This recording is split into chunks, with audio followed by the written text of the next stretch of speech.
Heartfulness meditation சென்டருக்கு நம்ம வந்திருக்கோம். இந்த ஹார்ட்ஃபுல்னஸ் அப்படிங்கிற நேம் இதுக்கு முன்னாடி கேள்விப்பட்டிருக்கீங்களா? எவ்வளோ பேர் இதுக்கு முன்னாடி நான் கேள்விப்பட்டதில்லை, இப்போதான் ஃபர்ஸ்ட் டைம் கேள்விப்படுறேன் அப்படின்னு சொல்கிறவங்க கேட்குங்க?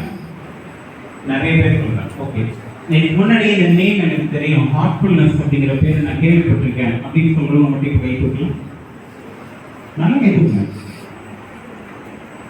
அவ்வளோ கஷ்டம், அவ்வளோ ப்ராப்ளம், ஹெல்த் இஷ்யூஸ், சிரிக்கிறதுக்கெல்லாம் எங்கே சார் முடியும் அப்படிங்கிற மாதிரியான சூழல்ல வாழ்ந்துட்டு இருக்காங்க.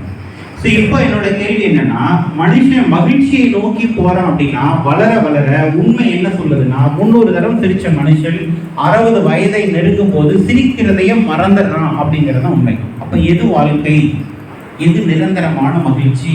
உண்மையாலுமே எதை நோக்கி போயிட்டு இருக்கோம்? எதையோ ஒண்ணு இழந்துட்டே இருக்கிறோம்.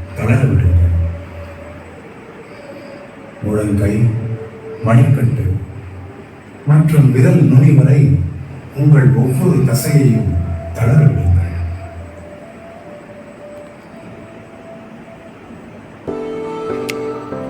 உங்கள் கவனத்தை முகத்திற்கு கொண்டு வாருங்கள்.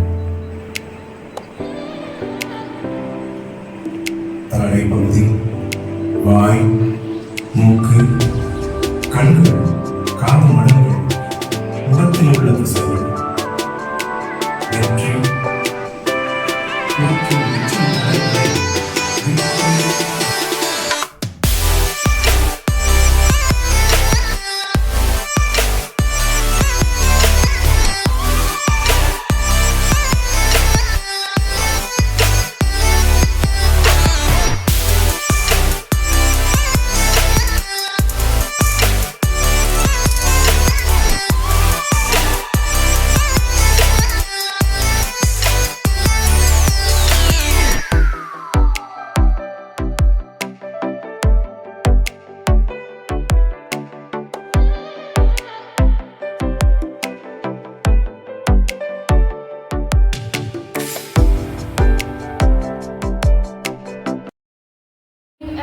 beautiful opportunity of this session.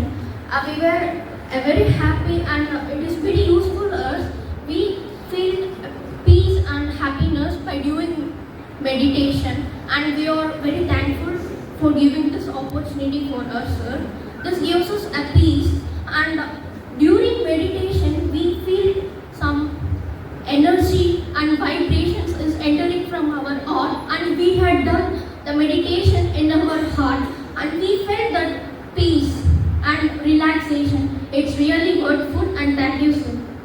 பார்த்தீங்கன்னா நம்ம போகிற சாலையில் மட்டும் கிடையாது, நம்ம நடைமுறையில், நம்ம படிக்கிறதுல, வகுப்பறையில், வீடுகளில் எல்லா விதத்துலையுமே ப்ராஃபிட்ஸ் இருக்குது. அதை எப்படிலாம் நம்ம வெளிக்கொண்டு வரணும் அப்படின்றதுக்கு இந்த செக்ஷன் ரொம்ப யூஸ்ஃபுல்லாக இருந்தது. இப்போ வெளியில் போகும்போது நம்ம மாணவர்கள்னு சொன்னாங்க,